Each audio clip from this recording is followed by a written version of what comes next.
दोस्तों, आर्ट और कल्चर की इस क्लास में आप सभी का स्वागत है। जैसा कि हम कला और संस्कृति के इस टॉपिक में जो महत्वपूर्ण दुर्ग है उन दुर्गों से संबंधित अध्ययन कर रहे हैं।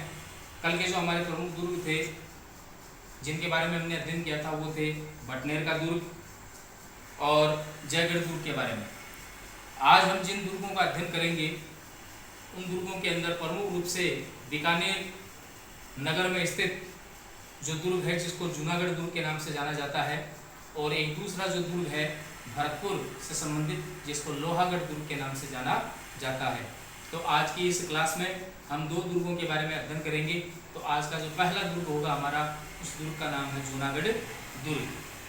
तो देखिए, जूनागढ़ जो दुर्ग है, जूनागढ़ दुर्ग प्राय ये कहाँ स्थित है? बीकानेर में।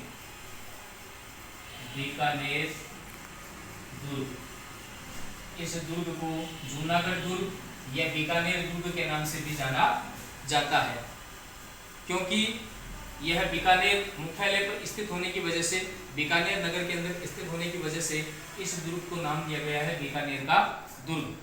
इसे जूनागढ़ दुर्ग क्यों कहा जाता है इसके ऊपर भी हम अभी चर्चा करेंगे। तो जूनागढ़ दुर्ग और बीकानेर दुर्ग जो कि आपके बीकानेर के अंदर स्थित है, इस दुर्ग का एक अन्य उपनाम है, उसे कहा जाता है जमीन का जेवर। जमीन का जेवर। जमीन का जेवर किस दुर्ग को कहा जाता है? तो जमीन का जेवर जूनागढ़ दुर्ग को कहा जाता है। अतः यह कहाँ स्थित है? बीकानेर नगर में। कहाँ स्थित है? बीकानेर नगर के अंदर यह दुर्ग स्थित है। प्राय परीक्षा के अंदर कई बार प्रश्न पूछा जाता है कि बीकानेर दुर्ग के संस्थापक कौन थे। तो यहाँ बीकानेर दुर्ग के जो संस्थापक थे या जो बीकानेर दुर्ग है उसका निर्माण किसने करवाया था, इससे संबंधित प्रश्न पूछा जाता है। उसके अंदर ऑप्शन आपके दोनों ही दिए जाते हैं। राव बीका का भी ऑप्शन आता है और दूसरा महाराजा राय सिंह का भी ऑप्शन आता है। तो यहाँ पर सही माना जाता है राय सिंह को, जबकि राव बीका को नहीं माना जाता। तो बीकानेर दुर्ग का जो निर्माण करवाया था वो राय सिंह ने करवाया था। अब देखो, बीकानेर दुर्ग से संबंधित बात, यहाँ हम जो जूनागढ़ दुर्ग है उस जूनागढ़ दुर्ग का निर्माण कैसे हुआ था? तो यहाँ प्राचीन काल में एक छोटा सा लघु दुर्ग था और उस लघु दुर्ग को कहा जाता था राव बीका की टेकरी। राव बीका की टेकरी। इस दुर्ग को क्या कहा जाता था? राव बीका की टेकरी। यानी राव बीका ने बीकानेर के अंदर एक दुर्ग बनाया था छोटा सा, और उस दुर्ग का नाम क्या था? राव बीका की टेकरी।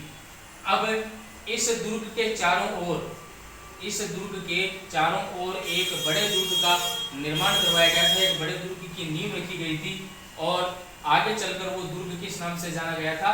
जूनागढ़ दुर्ग के नाम से जाना गया था। कारण क्या है कि राव बीका का जो लघु दुर्ग था, इसी लघु दुर्ग के ऊपर उस दुर्ग की नींव रखी गई थी और उस दुर्ग का निर्माण या उस दुर्ग की नींव महाराजा राय सिंह के द्वारा रखी गई थी।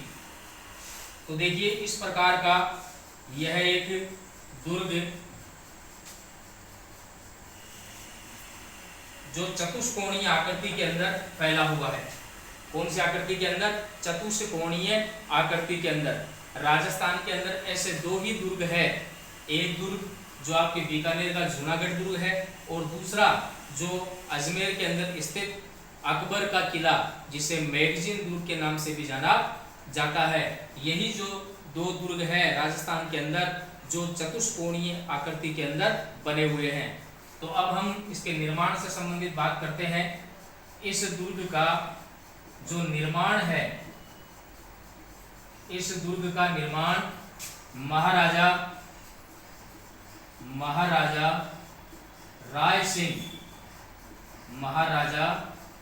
सिंह के द्वारा जो राव बीका की टेकरी है, इस राव बीका की टेकरी के ऊपर उन्होंने अपने दुर्ग की क्या रखी थी, नींव रखी थी, और इस दुर्ग का क्या करवाया था, निर्माण करवाया था। तो महाराजा राय सिंह ने 1594 ईस्वी के अंदर 1594 ईस्वी में अपने पीएम यानी प्रधानमंत्री करमचंद की देख रेख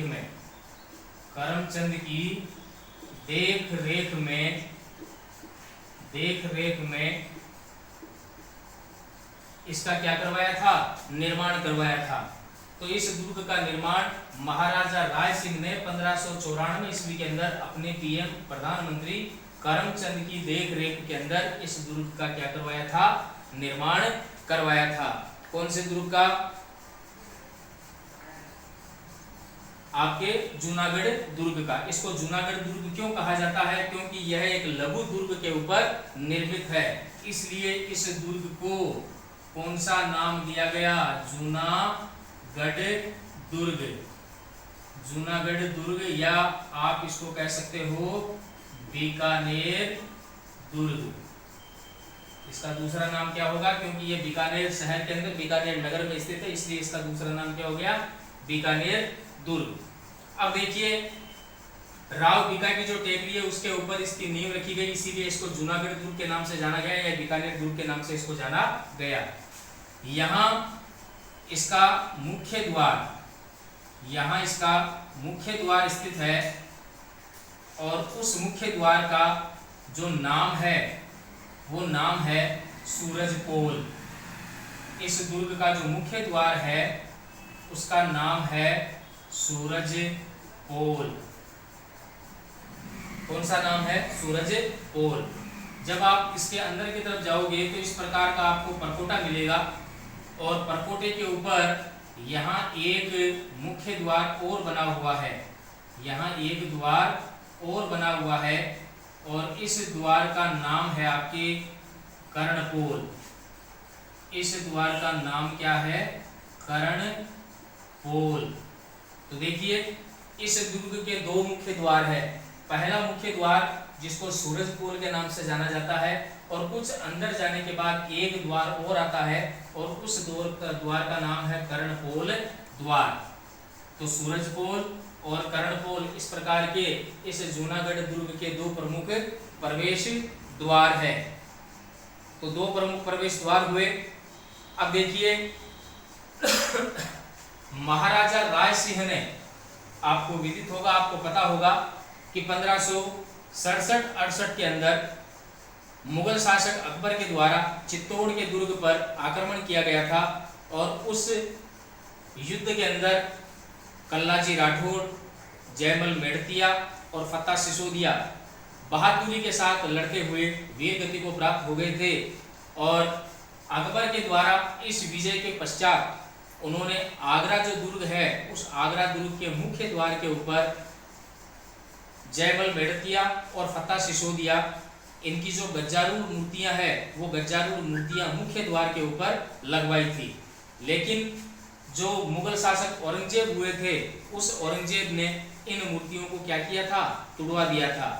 तो बीकानेर के महाराजा राय सिंह ने जयमल मेड़तिया और फत्ता सिसोदिया जो थे, उनकी मूर्तियों को जयगढ़ दुर्ग का जो मुख्य द्वार है सूरजपोल, उस सूरजपोल के ऊपर इन दोनों ही वीर योद्धाओं की मूर्तियों को उन्होंने लगवाया था।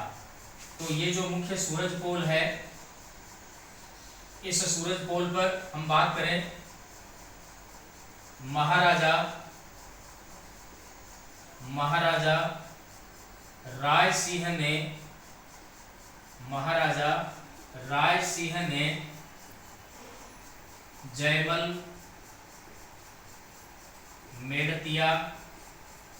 जयमल मेड़तिया व फत्ता सिसोदिया, आप इसको पत्ता, पहले इसका नाम पत्ता था, लेकिन अपभ्रंश होकर इसका नाम पड़ गया फत्ता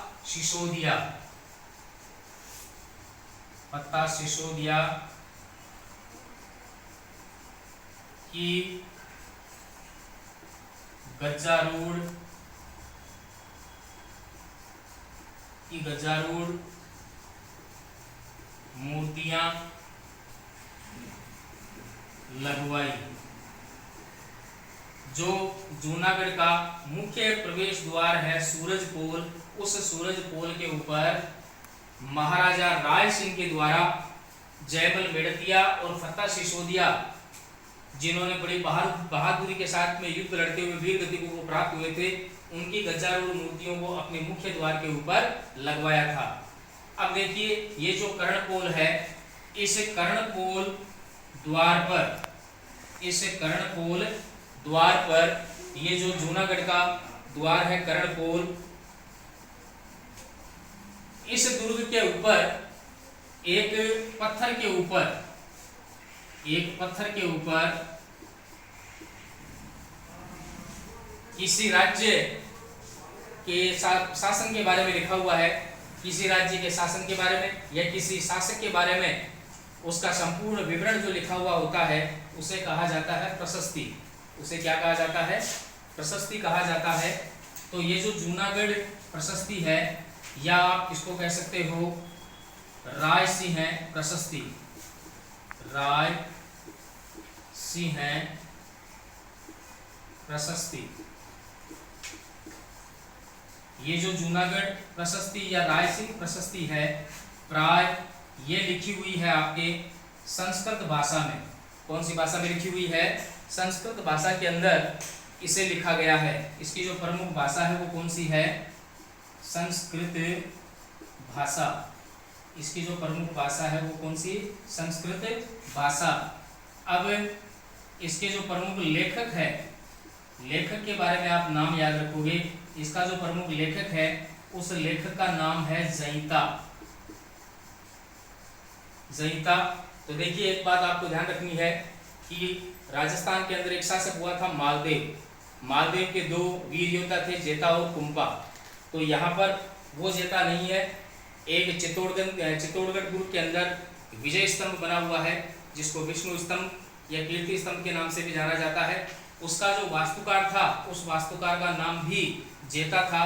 लेकिन यहाँ पर आपको याद रखना है जयिता। वो जेता या कुंपा नहीं है, इसका नाम है जयिता। अब देखिए ये जो दुर्ग है वो कौन सी आकृति के अंदर है? चतुष्कोणीय आकृति में। चतुष्कोणीय आकृति में निर्मित ये जो आप दुर्ग देख रहे हो, ये दुर्ग कौन सी आकृति में निर्मित है? चतुष्कोणीय आकृति में निर्मित है। अतः इसके ऊपर 17 बुर्ज बने हुए हैं।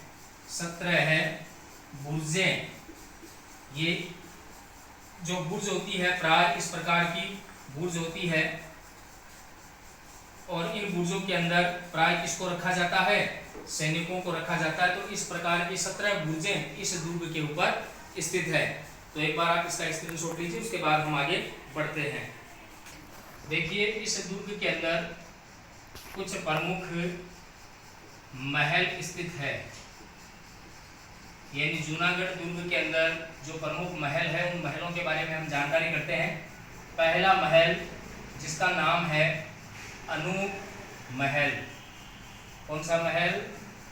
अनूप महल। महाराजा अनूप सिंह जो बीकानेर के शासक हुए थे, उनके द्वारा एक महल का निर्माण करवाया गया था, उसका नाम है अनूप महल। दूसरा इस दुर्ग के अंदर स्थित है आपके कौन सा महल? कर्ण महल। तीसरा महाराजा गंगा सिंह हुए थे, और उन्होंने अपनी स्मृति के अंदर या उनका जो निवास स्थान होता था उसे कहा गया है गंगा निवास महल। गंगा निवास महल। चौथा अगर महल की हम बात करें तो गंगा सिंह थे, उनके पिता थे लाल सिंह, उनके द्वारा एक महल का निर्माण करवाया गया, और उस महल का नाम था लाल निवास महल। और पांचवा जो महल है वो है सरदार महल। जो सरदार सिंह शासक हुए थे, 1857 की क्रांति इनके काल में हुई थी, और इन्होंने भी इस दुर्ग के अंदर अपनी स्मृति के रूप में एक महल का निर्माण करवाया था। उस महल का नाम है सरदार महल। इस दुर्ग से जुड़े हुए कुछ रोचक तथ्य जिनके बारे में हम जानकारी करते हैं। जैसे पहला है, जो रोचक तथ्य है कि मारवाड़ का एक शासक हुआ था और उस मारवाड़ के राठौड़ वंश का जो संस्थापक राजा था उसका नाम था राव सिंहा। राव सिंहा, मारवाड़ के राठौड़ वंश का जो संस्थापक राजा था उसका नाम था राव सिंहा।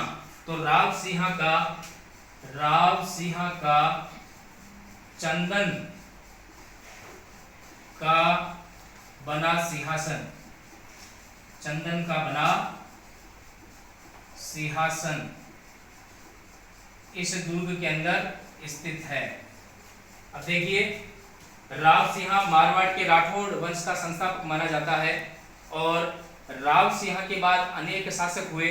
राव बीका को जब उस यहाँ से निष्कासित कर दिया गया था और राव बीका ने बीकानेर जो शहर बसाया था, राव बीका ने अपने ही भाई राव सुजा के ऊपर आक्रमण किया था और उससे 15 कुछ ऐसी वस्तुएं वो प्राप्त की थी। उनके अंदर राव सिंहा का जो चंदन का बना सिंहासन है वो भी प्रमुख रूप से माना जाता है।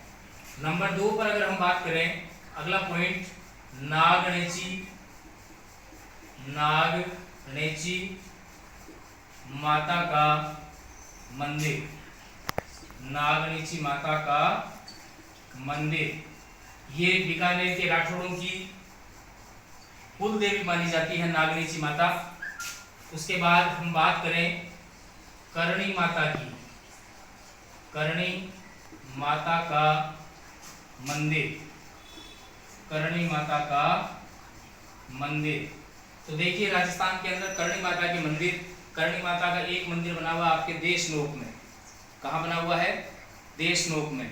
दूसरा मंदिर आप देखोगे तो वो है झुंझुनू के अंदर। तीसरा मंदिर आपको मिलेगा जूनागढ़ दुर्ग के अंदर। एक करणी माता का मंदिर है आपके उदयपुर के अंदर, जहां पर रोपवे प्रारंभ किया गया था। तो यहाँ आपको करणी माता से संबंधित 4 मंदिरों के बारे में मैंने आपको अलग अलग बातें बताई। पहला, करणी माता का मंदिर जूनागढ़ दुर्ग में, एक मंदिर है आपके देशनोक में, एक मंदिर है झुंझुनू में और एक मंदिर है आपके उदयपुर में। तो करणी माता राठौड़ वंश की जो आराध्य देवी मानी गई है। उसके बाद इस दुर्ग के अंदर एक मंदिर है लक्ष्मी नारायण जी का। किसका मंदिर है? लक्ष्मी नारायण जी का, जो बीकानेर के क्या माने गए हैं? कुल देवता। बीकानेर के क्या माने गए? कुल देवता माने गए हैं। इसको लक्ष्मी नारायण को बीकानेर का क्या बताया गया है? कुल देवता बताया गया है। तो ये मुख्य रोचक तथ्य इससे जो जुड़े हुए थे। यह दुर्ग, अगला पॉइंट आप याद रखोगे कि यह दुर्ग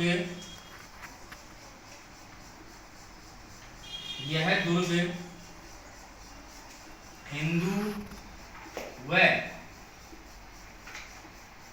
मुगल शैली में निर्मित है। हिंदू व मुगल शैली में निर्मित है।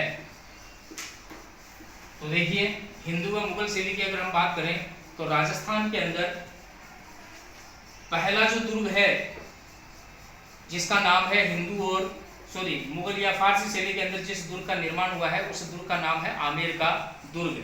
वहीं अगर हम हिंदू और मुगल शैली की बात करें तो राजस्थान के अंदर एक और दुर्ग है और उस दुर्ग का नाम है अकबर का किला। दूसरा, इससे महत्वपूर्ण टॉपिक आप याद रखोगे कि राजस्थान के अंदर यह पहला दुर्ग है जिसके अंदर लिफ्ट का प्रयोग किया गया था। यह राजस्थान का पहला दुर्ग है जिसके अंदर किसका प्रयोग किया गया था? लिफ्ट का प्रयोग किया गया था। तो राजस्थान का यह प्रथम दुर्ग है जिसमें सर्वप्रथम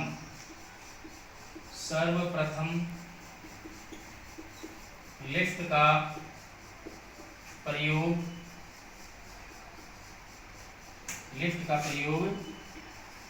किया गया था। तो राजस्थान का ये प्रथम दुर्ग है जिसके अंदर सबसे पहले किसका प्रयोग किया गया था? लिफ्ट का प्रयोग किया गया था। इस दुर्ग के अंदर आप एक मंदिर देखोगे, इस प्रकार से बना हुआ एक मंदिर बना हुआ है, और ये जो मंदिर है, इस मंदिर को कहा जाता है 33 करोड़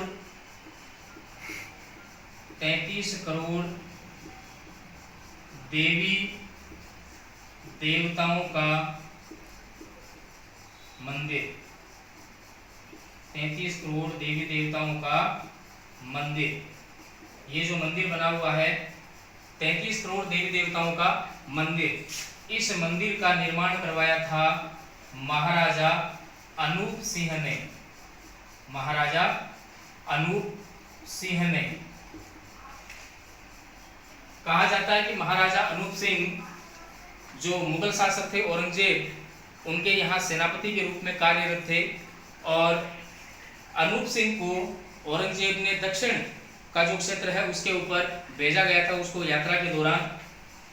उस दौरान लगभग 1669 ईस्वी के अंदर औरंगजेब ने एक आदेश पारित करवाया था कि जो भी हिंदू मंदिर है उन सभी हिंदू मंदिरों के अंदर जो भी देवी देवताओं की मूर्तियां लगी हुई है उन सभी मूर्तियों को क्या किया जाए? तुड़वा दिया जाए। तो यह सूचना अनूप सिंह के पास पहुंची थी। जब वो दक्षिण भारत से वापस उत्तर भारत की तरफ आ रहे थे तो उन्होंने बीच रास्ते में जो भी उनको हिंदू मंदिर मिले थे उन सभी हिंदू मंदिरों के अंदर रखी हुई मूर्तियों को उन्होंने अपने साथ ले लिया था, और अपने साथ लेकर जब वो बीकानेर पहुंचे थे तो बीकानेर के अंदर उन्होंने एक भव्य मंदिर का निर्माण करवाया, और उस मंदिर के अंदर उन सभी तमाम देवी देवताओं की मूर्तियों को उन्होंने स्थापित करवाया था। इसीलिए इस मंदिर को कहा जाता है 33 करोड़ देवी देवताओं का मंदिर। इस मंदिर के अंदर भगवान गणेश की एक मूर्ति रखी हुई है, और वो मूर्ति जिसको हरेब्य गणपति के नाम से जाना जाता है। हरेब्य गणपति के नाम से जाना जाता है। प्राय आप गणेश जी की मूर्ति को देखते हो चूहे पर विराजमान, यानी मूषक जो होता है उसके ऊपर गणपति की प्रमुख सवारी मानी गई है, लेकिन यहाँ पर वो सिंह पर सवार है। इस मूर्ति पर जब आप देखोगे तो सिंह पर वो सवार है। तो एकमात्र मूर्ति गणेश जी की जो सिंह पर सवार है वो आपको कहाँ मिलेगी? जूनागढ़ दुर्ग में। तो एक बार आप इसको लिखिए, उसके बाद आगे बढ़ते हैं। यस। हाँ भाई, जूनागढ़ दुर्ग के अंदर और क्या क्या स्थित है उसके ऊपर देखिए। एक व्यक्ति जिसका नाम है लुइजी पियो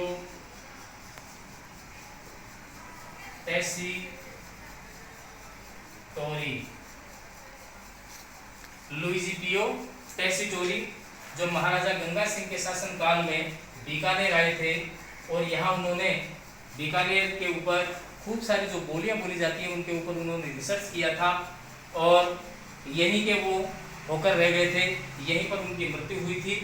तो लुइजी पियो टेसीटोरी का यहाँ पर प्रमुख रूप से क्या बना हुआ है? संग्रहालय।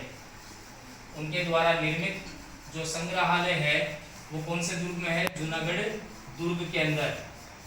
उसके बाद इस दुर्ग के अंदर आपको मिलेगा दलेल निवास महल, और अंतिम है आपके महाराजा गंगा सिंह का हवाई जहाज। महाराजा गंगा सिंह का हवाई जहाज। द्वितीय विश्व युद्ध में जब महाराजा गंगा सिंह ने अंग्रेजों का सहयोग किया था तो अंग्रेजों ने भेंट स्वरूप उनको एक जहाज उपलब्ध करवाया था, और वो जहाज वर्तमान में कौन से दुर्ग के अंदर है? जूनागढ़ दुर्ग के अंदर। तो यहाँ आपकी ये जो जूनागढ़ दुर्ग है वो कंप्लीट हुआ। उसके बाद हम आगे लोहागढ़ दुर्ग के बारे में अध्ययन करेंगे।